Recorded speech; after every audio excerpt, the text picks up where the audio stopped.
তোফাজ্জলকে যুবক হত্যা মামলায় গ্রেফতার 6 শিক্ষার্থীকে আদালতে হাজির। তোফাজ্জলকে বরগুনায় দাফন, জাবির ঘটনায় গ্রেফতার।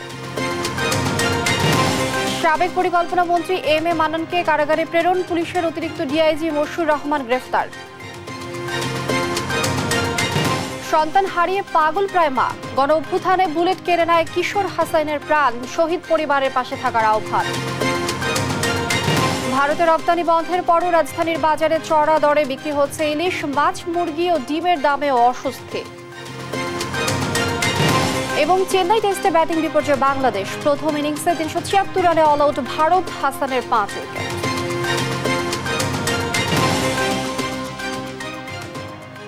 দেখছিলেন শিরোনাম সংবাদ দুপুরের, সঙ্গে আছি আমি লিনিয়া আফরোজ। এবারে বিস্তারিত। ঢাকা বিশ্ববিদ্যালয়ে গণপিটুনিতে নিহত তোফাজ্জল হোসেন হত্যা মামলার 6 আসামিকে আদালতে হাজির করা হয়। শুক্রবার সকাল 11টার দিকে এই 6 আসামিকে আদালতে নিয়ে আসা হয়। বৃহস্পতিবার ঢাকা বিশ্ববিদ্যালয়ের ফজলুল হক হলে চোর সন্দেহে পিটিয়ে হত্যা করা হয় মানসিক ভারসাম্যহীন তোফাজ্জলকে। পুলিশের পক্ষ থেকে 7 দিনের রিমান্ড চাওয়া হবে বলে জানা যায়।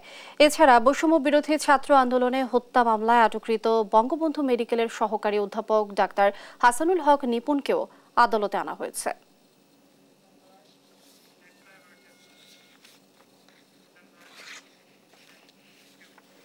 দর্শক, এই নিয়ে আরো জানাতে ডিবি কার্যালয় থেকে যুক্ত হচ্ছেন সহকর্মী নিয়াজ মোর্শেদ।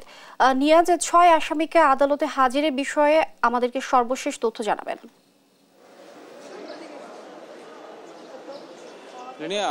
আমি একটু বলে রাখি, আমি এই মুহূর্তে আছি সিএমএম আদালতে। ডিবি কার্যালয়ে আমি সকালে ছিলাম, এখন আমরা আসামির সাথে সাথে সিএমএম আদালতে চলে এসেছি। এবং আপনাকে আরেকটু জানিয়ে রাখি যে ঢাকা বিশ্ববিদ্যালয়ে গতকাল যে আপনার নির্মম হত্যাটি ঘটেছে এবং প্রায় সেই তোফাজ্জল, মানসিক ভারসাম্যহীন যে তোফাজ্জল ছিল এবং তার সেই নিহতের হত্যা মামলায় যে আপনার 6 জন আসামি ছিল, সেই 6 জন আসামিকে আজকে সকালে আপনার আদালতে হাজির করা হয়েছে, নিম্ন আদালতে সকাল 11টার দিকে। এবং কিছুক্ষণ আগেই কিন্তু তাদেরকে আবার আপনার বিচারিক আদালতে নেওয়া হয়েছে এবং আপনার কিছুক্ষণ পরে আপনার যে নির্বাহী ম্যাজিস্ট্রেট রয়েছেন এবং তিনি আসলে আপনার এই শুনানি করবেন। এবং এই 6 আসামির পক্ষে আমরা যতটুকু তথ্য জেনেছি যে পুলিশের পক্ষ থেকে তাদের জন্য আসলে কোনো ধরনের কোনো রিমান্ড চাওয়া হয়নি এখনো পর্যন্ত। তবে যেটি চাওয়া হবে সেটি হলো আপনার যে তারা যেন জেল হেফাজতে প্রেরণ করা হয় এবং আসামিরা যাতে কোনোভাবে পালিয়ে না যেতে পারে সেই ধরনের যে আসলে ব্যবস্থাটা সেটি আসলে তারা চেয়েছেন। তবে কোনো ধরনের রিমান্ড আসলে আবেদন করা হবে না বলে আমরা তথ্যটা পেয়েছি। এবং সেই সাথে সাথে আপনাকে আরেকটু জানিয়ে রেখি যে বঙ্গবন্ধু মেডিকেল কলেজ হাসপাতালের যে সহকারী অধ্যাপক রয়েছেন ডক্টর নিপুণ, তিনি কিন্তু আপনার বৈষম্য বিরোধী ছাত্র আন্দোলনের যে হত্যা মামলা, সেই হত্যা মামলায় তাকে আটক করা হয় এবং তাকেও আসলে সিএমএম আদালতে নিয়ে আসা হয়েছে।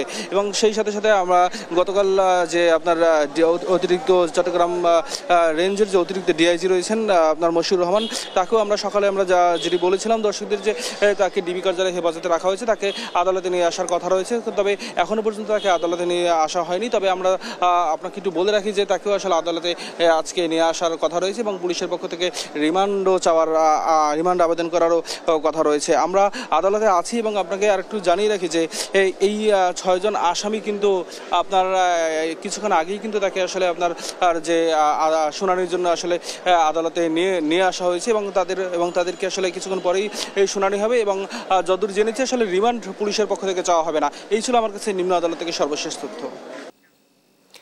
তোফাজ্জল হোসেনের দাফন তার নিজ বাড়ি বরগুনার পাথরঘাটায় সম্পন্ন হয়েছে। সকালে জানাজা শেষে বাবা, মা আর একমাত্র ভাইয়ের কবরের পাশে দাফন করা হয়েছে তোফাজ্জলকে। তার জানাজায় অংশ নেওয়া এলাকাবাসীর চোখে মুখে ছিল ক্ষোভ আর ঘৃণার ছাপ। দেশের সর্বোচ্চ বিদ্যাপীঠের শিক্ষার্থীদের এমন পৈশাচিক নিষ্ঠুরতায় হতবাক তারা। নির্মম হত্যাকাণ্ডের দৃষ্টান্তমূলক শাস্তির দাবি জানিয়েছেন আত্মীয় সহ এলাকাবাসী।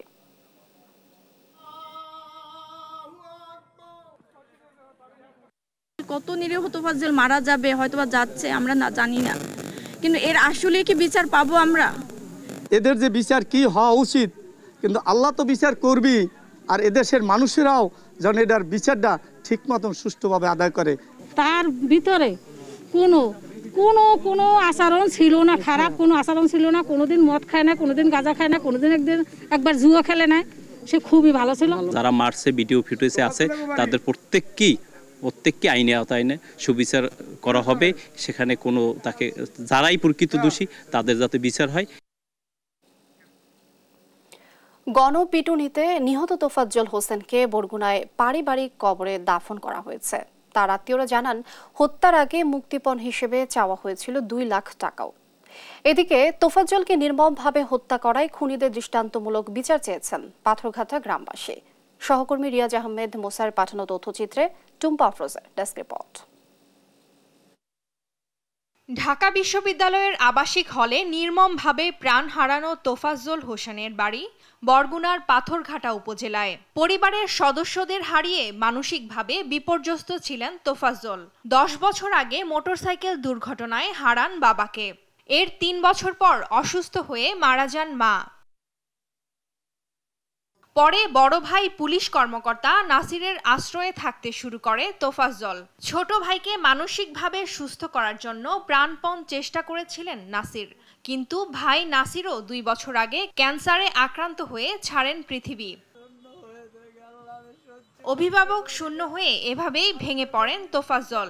পরিবারের কেউ না থাকায় করা হয়নি সুচিকিৎসার ব্যবস্থাও। মানসিক ভারসাম্যহীন হয়ে বিভিন্ন স্থানে ঘুরে বেড়াতেন তোফাজ্জল। বরিশাল বিএম কলেজ থেকে বাংলায় অনার্স মাস্টার্স শেষ করে বঙ্গবন্ধু ল কলেজে ভর্তি হয়েছিলেন। একবার আল্লাহ ডাক দিলে নাকি 1000 কোটি। মানসিকভাবে দুর্বল তোফাজ্জলকে নির্মমভাবে পিটিয়ে হত্যা করায় ভীষণ ক্ষুব্ধ পাথরঘাটার স্থানীয় বাসিন্দারা। তোফাজ্জল একজন ভালো স্টুডেন্ট ছিল, ভালো ছেলেও ছিল, এলাকায় ওর সুনাম আছে। হঠাৎ করে ও মানসিক ভারসাম্য হারাবার পরে এখন ঢাকা গেছে। ঢাকা যাওয়ার পরে এখন ওরা নাকি চোর সাব্যস্ত করে মানুষ পিটিয়ে মারছে। এরা যারা এই করছে অপমৃত্যু হয়েছে, এদের আমি ফাঁসি চাই, বিচার চাই সবার কাছে। দাবি করা হয় তোফাজ্জলকে হত্যার আগে একটি মোবাইল নাম্বার থেকে আত্মীয়দের কাছে চাওয়া হয়েছিল 2 লাখ টাকা। পরে তো আমরা মোবাইল চুরির দ্বারে আটকে রাখছি, ওরে আপনারা ছাড়াইয়ে নেন। আমি বলছি যে আসলে আমি তো মহিলা মানুষ, 2টা বাচ্চা নিয়ে বাড়ি থাকি, মহিলা, স্বামী নাই, তা আমি তো এটার ডিসিশন নিতেও পারবো না, আর ছাড়াইয়েও আনার সম্ভব আমার এখান থেকে ঢাকা।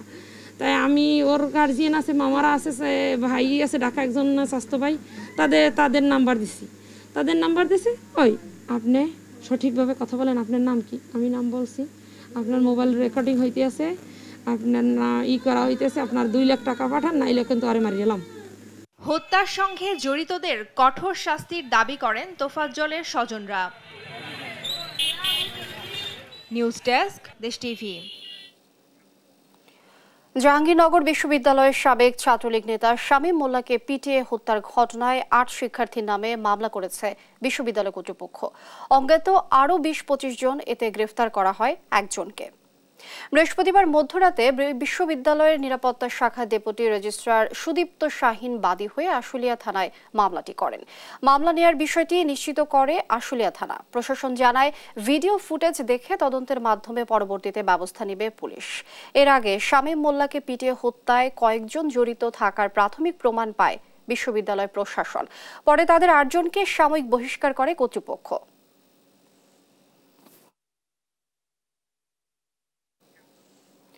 সাবেক পরিকল্পনা মন্ত্রী ও সুনামগঞ্জ 3 আসনের সংসদ সদস্য এম এ মান্নানকে কারাগারে প্রেরণ করেছে আদালত। সকালে সুনামগঞ্জ জুডিশিয়াল ম্যাজিস্ট্রেট ফারহান সাদিকের আদালতে হাজির করা হয় তাকে। পরে জামিন ও রিমান্ড আবেদনে সংশ্লিষ্ট দ্রুত বিচার আদালতে পরবর্তী শুনানির আপিল চেয়ে কারাগারে প্রেরণ করা হয়। বৃহস্পতিবার রাতে সুনামগঞ্জ জেলার শান্তিগঞ্জে নিজ বাড়ি থেকে তাকে গ্রেফতার করা হয়। সুনামগঞ্জ শহরে গেল 4 আগস্ট ছাত্র জনতার আন্দোলনের সময় শিক্ষার্থীদের উপর হামলার ঘটনায় 2 সেপ্টেম্বর সদর মডেল থানায় একটি মামলা হয়।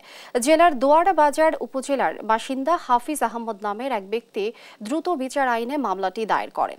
এই মামলায় এম এ মান্নান সহ 99 জনকে আসামি করা হয়। পুলিশের চট্টগ্রাম রেঞ্জের অতিরিক্ত ডিআইজি মশুর রহমানকে নিউ মার্কেট থানার একটি মামলায় গ্রেফতার করেছে পুলিশ। বৃহস্পতিবার ঢাকা থেকে তাকে আটক করা হয়। তার বিরুদ্ধে ছাত্র আন্দোলন সহ 8টি মামলা রয়েছে। তবে কোন কোন মামলায় তাকে গ্রেফতার করা হয়েছে সেটি এখনো জানা যায়নি। আটকের পরে তাকে ডিবি অফিসে নিয়ে আসা হয়। দুপুরে তাকে আদালতে তোলার কথা রয়েছে। মশিউর রহমান দীর্ঘ সময় ঢাকা মহানগর পুলিশে ডিবিতে কর্মরত ছিলেন। সবশেষ লালবাগ জোনের উপকমিশনার ছিলেন তিনি। অতিরিক্ত ডিআইজি পদে পদোন্নতিও পেয়েছিলেন মশিউর রহমান।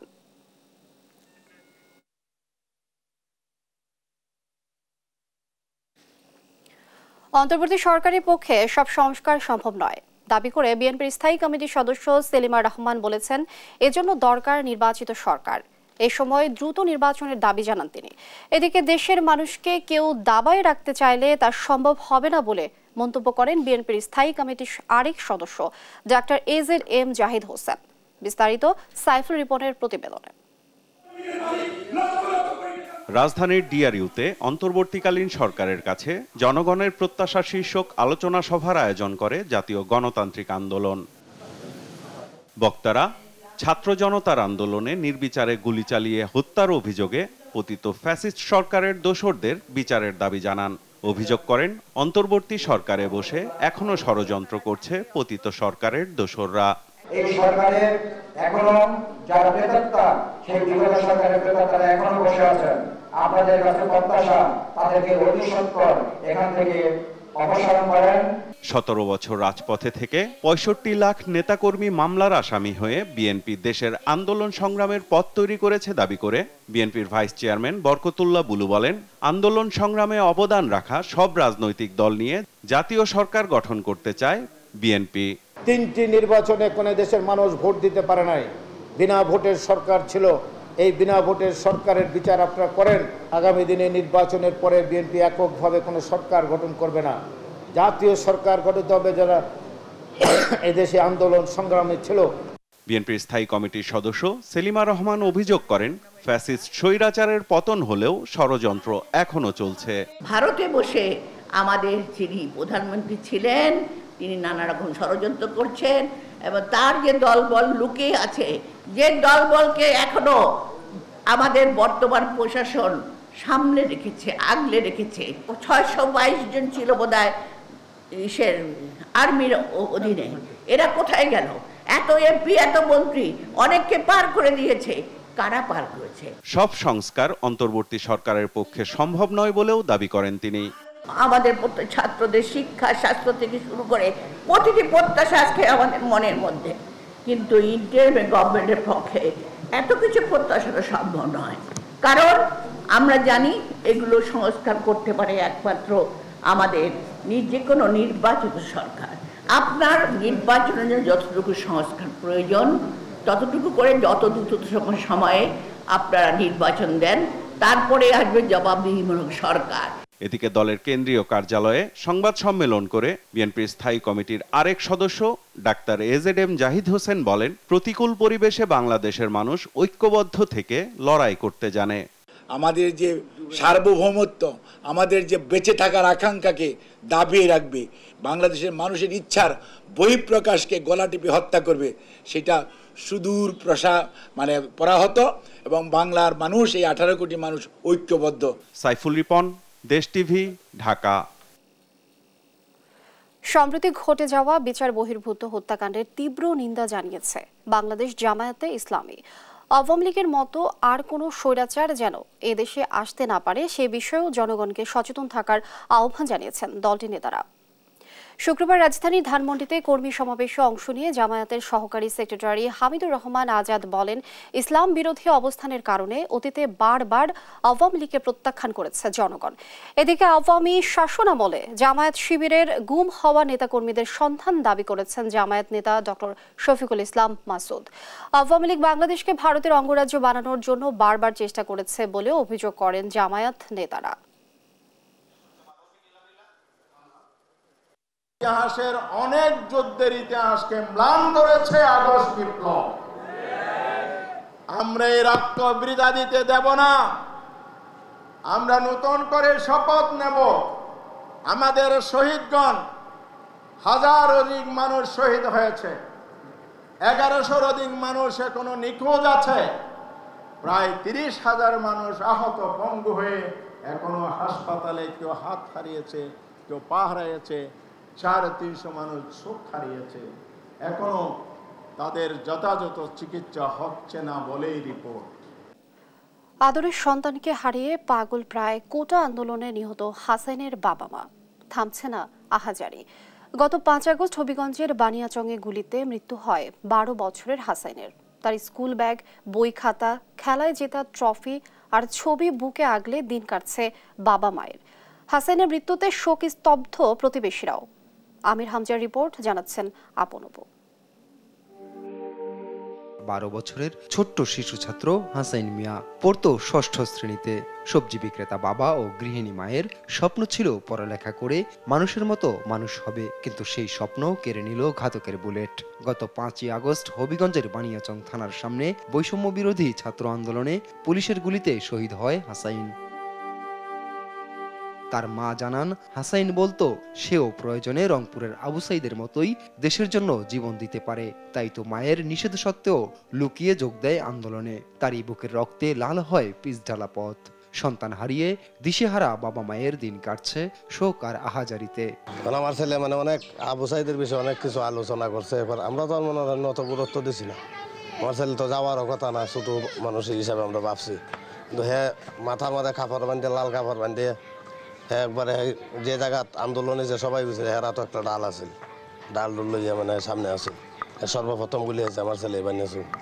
মোর বাদ এক সপ্তাহ থেকে রাত্রে আমার ভাত লইবার লাগে দিত না, এর বাপ গান থেকে আইলে পরে বাচ্চা ভাত লইয়ে দিয়ে আমরা হয়তো আম্মা আমরা এখানে বইয়ে ভাত খাই, আমরা এখানে বইয়ে ভাত কোন শুনত, আমরা এখানে বইয়ে ভাত খেলে পরে অনেক হইব। আমার প্রতি আমার আলে বুঝাইতো, রাইতে বুঝাইতো, দিনে বুঝাইতো, আমার প্রতি ভাতে যাইবো, আমি আর বাঁচছি না, আমার প্রতি আমার তো যাই। পড়ে আছে তার শখের স্কুল ব্যাগ, বই খাতা আর খেলায় জেতা ট্রফি, শুধু সে নেই। হাসাইন কিভাবে খেলতো, কি করতো, এসব কথা মনে করে কান্নায় ভেঙে পড়ছে ভাই বোন সহ পরিবারের অন্য সদস্যরাও। আমার নাতি দেখিস দেখেছিল আর ও দাঁড়াইলো না, আমার নাতি আইনা দাও তোমরা, আমার নাইলে গুলি করে মাইরে যাও। মাত কথার মাঝেও ভালো, পড়ার মাঝেও ভালো, মানুষের সাথে চলাফেরাও খুব ভালো। শুধু পরিবারের সদস্যরাই নয়, হাসাইনকে হারিয়ে শোকে মুহ্যমান প্রতিবেশীরাও। জানান, কিশোর বয়সেই গ্রামের সবার নয়নের মণি হয়ে উঠেছিল ছোট্ট হাসাইন।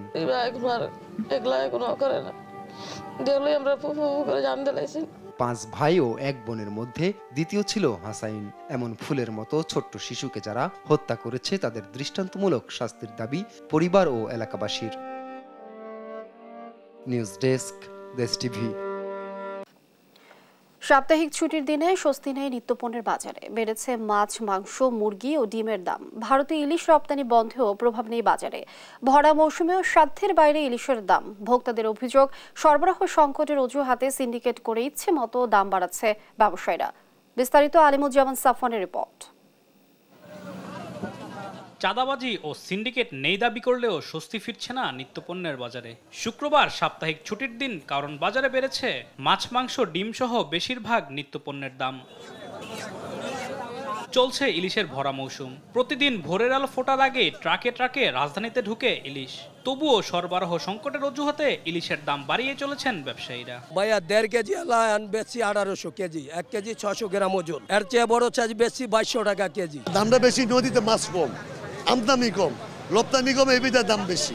আবার রপ্তানি বেশি হইব, দাম কমে যাবে। এই হলো ইলিশ মাছের খেলা। সাইজের উপর নির্ভর করে দাম ভাই। এই আজকে মাছ বেচতে আছি এটা 500 550 গ্রাম, এটা বেচতে আছি মূলাইলে 1150, একদম 1100 টাকা কেজি।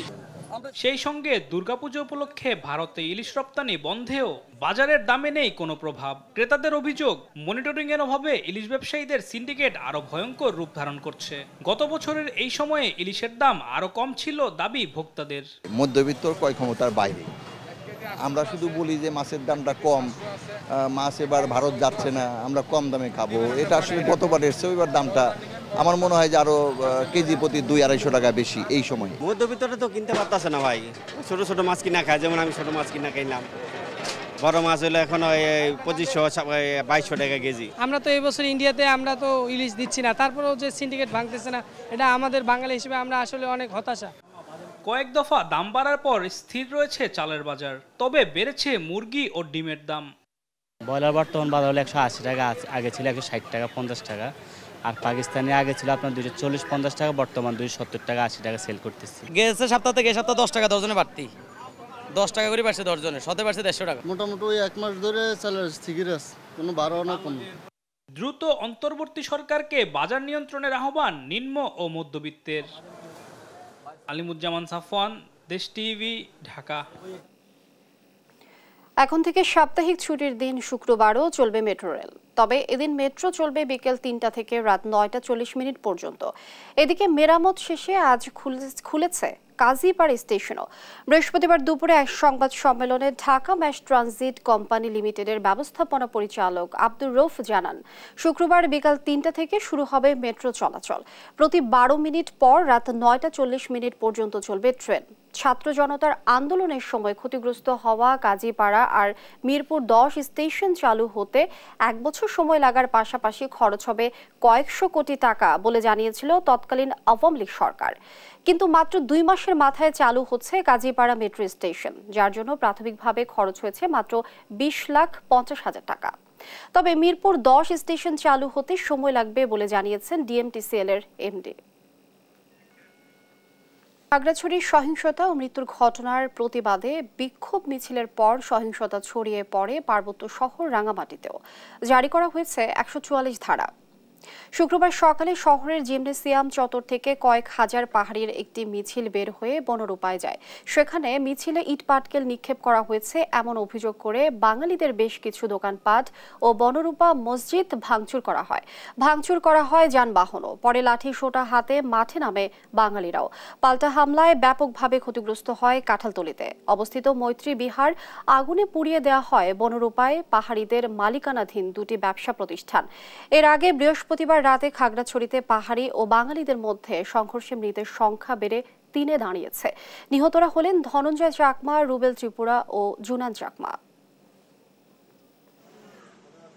আমরা যখন ওই ছেলেটাকে যেটাকে আটকে রাখছে ওইটাকে যখন আনতে যায় আমাদের এখানে মানে এসে ব্রাশ করছে। এখনো বর্তমানে দুটো গুলি আছে, প্রায় একটা কাটা গেছে আর একটা দুটো আছে। গতকালকে রাতে আমাদের হাসপাতালে এসে 12 জন মতো চিকিৎসা নিয়েছিল। এর মধ্যে 3 জন এখানে এসে মারা গেছেন। বর্তমানে 9 জন চিকিৎসাধীন আছেন আর 4 জনকে রেফার করা হয়েছিল, ওনার চিরঙে আছেন। সেনাবাহিনীর অভিযানের সময়ও যেন কোনো বিচার বহির্ভূত হত্যাকাণ্ড না হয় সে বিষয়ে সতর্ক থাকতে বললেন তথ্য উপদেষ্টা নাহিদ ইসলাম। শুক্রবার লক্ষ্মীপুরে ছাত্র সমন্বয়কদের সঙ্গে মতবিনিময়ের সময় তিনি একথা বলেন। সেনাবাহিনীকে বিচারিক ক্ষমতা দেওয়া হয়েছে আইন শৃঙ্খলা পরিস্থিতির উন্নতির জন্য জানিয়ে উপদেষ্টা বলেন, কেউ যাতে আইন নিজের হাতে তুলে না নেয়। এদিন উপদেষ্টা নাহিদ লক্ষ্মীপুর সদর উপজেলা বাঙ্গাখা স্কুল ও জাতীয় মাদ্রাসা মাঠে বন্যায় ক্ষতিগ্রস্তদের মাঝে ত্রাণ বিতরণ করেন। দায়িত্বশীল ভূমিকা পালন করতে হবে, আমরা যাতে আইন হাতে তুলে না নিই। প্রশাসনকে প্রশাসনের মধ্যে কাজ করতে দিতে হবে, আমরা তাদেরকে সহযোগিতা করবো। পুলিশের যে টাকা সেটা পুলিশকে দিয়ে করাতে হবে, প্রশাসনের যে টাকা সেটা প্রশাসনকে দিয়ে করাতে হবে। এই বিষয়টা আমরা যাতে সতর্ক থাকি। আর এটা হচ্ছে আইন শৃঙ্খলা দ্রুত ফিরিয়ে আনার জন্য সেনাবাহিনীকে ম্যাজিস্ট্রেসি ক্ষমতা দেওয়া হয়েছে। আমরা আশা করব তারাও অতি দক্ষতার সাথে এই ক্ষমতাটি প্রয়োগ করবেন এবং যৌথ বাহিনীর যে অভিযানগুলো রয়েছে সেখানে যাতে বিচার বহির্ভূত হত্যাকাণ্ডটি না হয় সেই সতর্কতা যাতে আমরা অবলম্বন করি।